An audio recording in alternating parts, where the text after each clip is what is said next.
All right. Well, hello. This is a weird video because I'm not showing my face, but I want you to be able to fully see my computer screen because, as promised, I wanted to show you how I use Google Calendar to organize all the things. The important thing is to have a system for organization that works for you. There's many different organizational platforms and apps and tools and tricks and tips and all the things. But to have a business run smoothly, particularly if it's not just you or you ever want to scale your business to the point where you have other people working within your business, you need to have a system and there needs to be some sort of shared calendar space. So what I use is Google Docs. And so I just wanted to, or not Google Docs, I do use Google Docs quite a bit, but I use Google Calendar to organize all of my work time so that I know exactly when I have time to work and what I'm going to be doing during those work blocks. So if you watch this live, please say hello. If you watch this by replay, also say hello. And if you see this on YouTube, hello to you too. I hope this is helpful. I always like seeing ideas for how people organize their workspace. So just a couple of simple things. This is not rocket science, obviously, but it's simple and I stick with it. I look at my calendar every single morning when I start my work day, and I also look at it at the end of the day as part of my routine to make sure I'm oriented for what I have going on in life and business and mom life the next day. So a few things I wanted to point out, ways that I keep organized. And you can also see everything I did for this week. Wonderful. So one thing that I do, I keep this little guy right here, this red to-do list. If I expand on this, this is a running to-do list.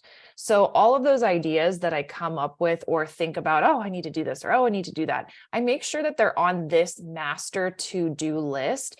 And I move this from day to day. So let's go ahead and do this. So since today's workday is pretty much wrapping up and I've had everything from my to-do list plugged into my work blocks that I wanted to, I'm going to go ahead and move this here.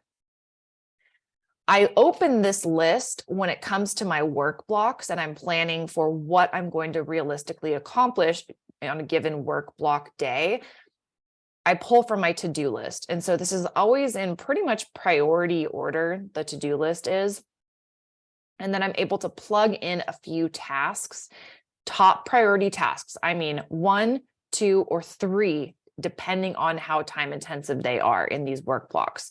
So you can see I've got several work blocks throughout the week. The blue ones are like stuff for my own brand. So when I'm working on my own marketing or my own offers or a course or a funnel or something for my business, that is these blue chunks here. You can see these blue chunks here outlining a podcast. And some of these are repetitive things. For example, like this record and edit a podcast episode.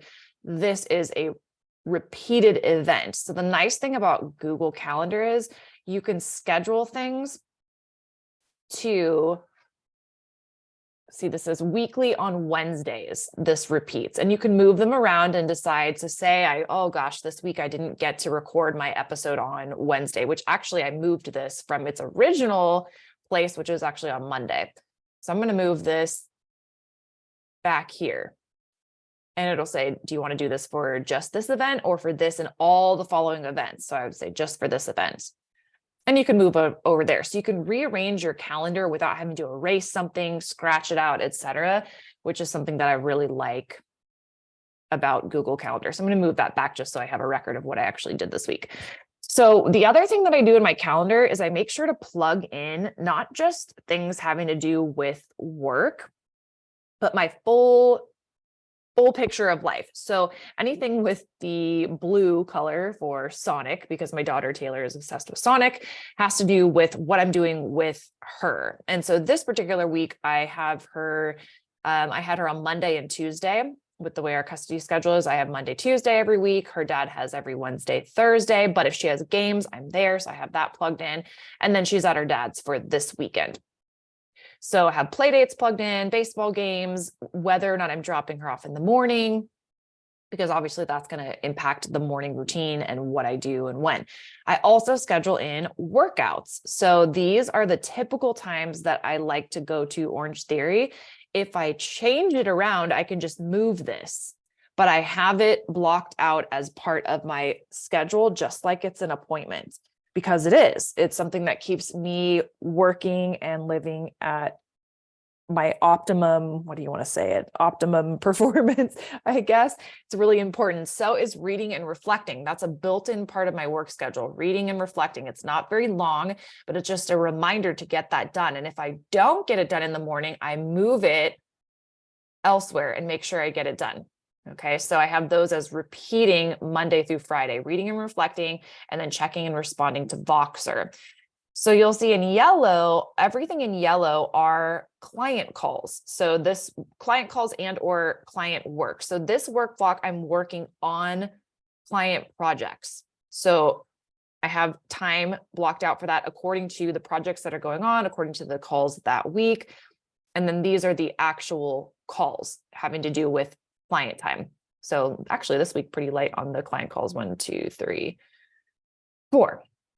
So I use those, use the color yellow for anything to do with clients. So I just like to color code it. That helps my brain to see, what balance of my time am I using? And then also, it's just a reminder that I have to balance all the things. I need to do my own marketing. I need to work on my clients' projects. I need to be there for all of Taylor's things. I need to take care of myself. I need to feed my brain with reading and reflecting and being inspired. And then I also have up here, this is my weekly work flow. So I'm sorry, this is actually a task that Jody, who works with me, she's on my team. This is something for her to do. And it's just a reminder for me, a check-in.